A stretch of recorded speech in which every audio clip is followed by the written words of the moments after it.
Obviously, really proud of our guys' defensive performance tonight against what I think is one of the best offensive teams in the country. I think Tim runs some amazing stuff, really puts you in vulnerable positions defensively. They spread the floor, run ball screen slips, and different combination of ball screens. I really thought it started with Micah. I thought Micah did an unbelievable job on Kendrick. I think Davis is one of the best point guards I've seen on tape all year. And, I pulled Micah aside to shoot around today. I said, do you realize how much faith we have in you? You're a freshman. And we're asking you to guard one of the best point guards, if not the best point guard in the league. And I thought he took ownership in that. And then Chris McNeil, Zach Harvey, and Keith Williams also did a good job on him. I think our press was a big part of today, the ability to keep them off balance. And then our ball screen defense. Especially when we were kind of in and out offensively, didn't really gain a rhythm until Jaren really got it going. So overall, really proud of the guys' execution. Though Coach Morris did an outstanding job in game planning with us in terms of his scout, and our personnel awareness is where it needed to be. So from a defensive perspective, we'll go back and look at the film. I'm sure there's things we got to clean up, but overall, I was pleased with the performance tonight from a defensive perspective. Last game, you had a top 15 defense in Temple and scored 89 points on them. This game, it's a top 25 offense, and SMU, you hold them to 43. Does that speak to how much the team is buying into game plans and focus on what you guys want from them? Yeah, it's a great question, Chad. So, there's three forms of communication in our program: player to player, player to coach, and coach to coach. And we don't really worry about anything else. So when that's at a high level of synergy, then I think you got a chance to be successful. We put a lot of focus in some certain areas during this week of preparation, not just for SMU, but some areas we needed to clean up. And I thought our guys did a great job of doing it in practice and then bringing it out and executing it in the game. They're really good and efficient on offense, but they play slow, at least in terms of pace numbers. That's right. Does that change how you guys do or approach anything when it's kind of a unique? Not really, because if you look at our defense, we want to go late in shot clock. That's a sign of a good defense. We want to play fast offensively and slow the game down defensively from a standpoint of being able to be in front of the ball and constantly make it difficult for them to score. They're really good in transition on missed shots, and they take care of the ball, and they get great shots on made shots, and that causes they're going deep into the shot clock.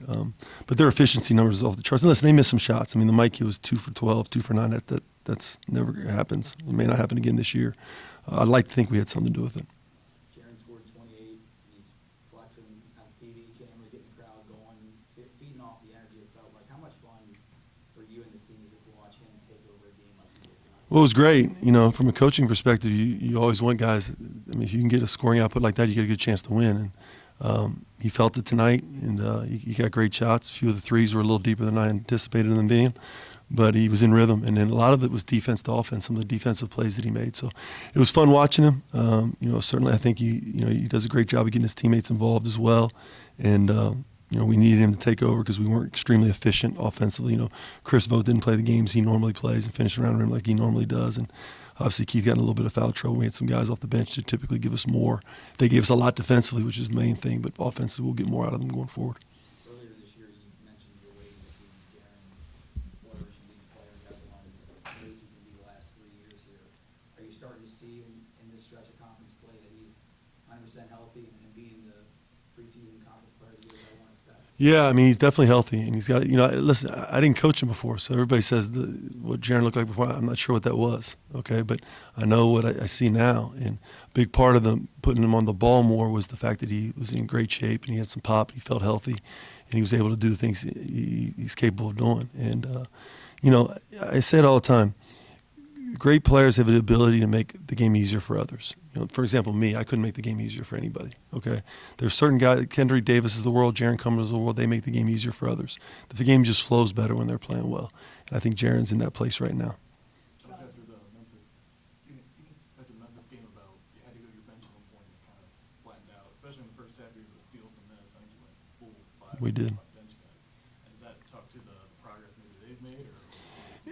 It does. Zach Harvey, for example, is practicing well. And he brings it every day in practice. Mamadou, I didn't think he played his best game today, but we're going to go back to him because he's built a lot in the bank in terms of what he's deposited in terms of effort and focus. Chris McNeil, his numbers never pop out, but he's so important to what we do. So I thought the bench was really good in the first half, particularly from a defensive standpoint. You've always preached you want your team to be playing the best basketball in March. Now we're about a month away. What do you figure is going to satisfy that best? Well, I don't know what that ceiling is, but I know that we're starting to go in that direction in terms of because we're connected and there's a synergy in what we're doing. Now, what I'd like to see happen is our offense and defense to come on the same page for each game instead of being one or the other. And that'll take some practice and that'll take some continued pushing forward. But, typically our teams have always been really good in February and March. And I told our guys all season we would continue to ascend as the season went on. And that certainly seems to be the case right now. Karen said you jumped in the shoot around a little bit. Is that the key to getting these lopsided conference wins? I did. I felt like we were going through the motions at the beginning of the shoot around, so I pulled them off the court and took them into the locker room. And, we had a little talk. And so the guys came out with more focus and energy after that. Do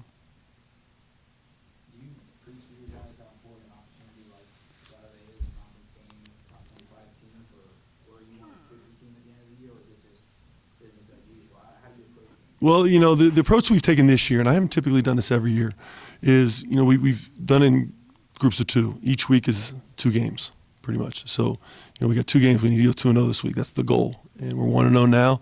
The guys are off tomorrow, and then we'll prepare for Houston as we go forward. So the guys understand. I mean, they're an outstanding team. Kelvin's one of the best coaches, Hall of Fame coach, and what they do is very difficult to prepare for. So we'll have to do a great job as a coaching staff and as a team over the next 2 days. But me bringing that up is something that they're already aware of. Anything else? Thanks, guys.